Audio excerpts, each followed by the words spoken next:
Hello, in this video I'm going to show you how you can perform the hard reset of your JBL Boombox 2 speaker. And to do this we have to click on this power button at the first to power on our speaker. So this icon will light up, and to perform the reset we have to click and hold the volume up button and the play button together. So let's click and hold on them.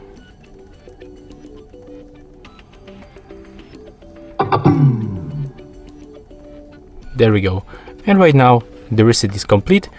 You can also unpair your previously connected devices with this device, and then you can just turn it on by tapping on this power button, and then you can click and hold the Bluetooth button to enter for the pairing mode. And the reset is complete. That's all for this video. Hope you like it.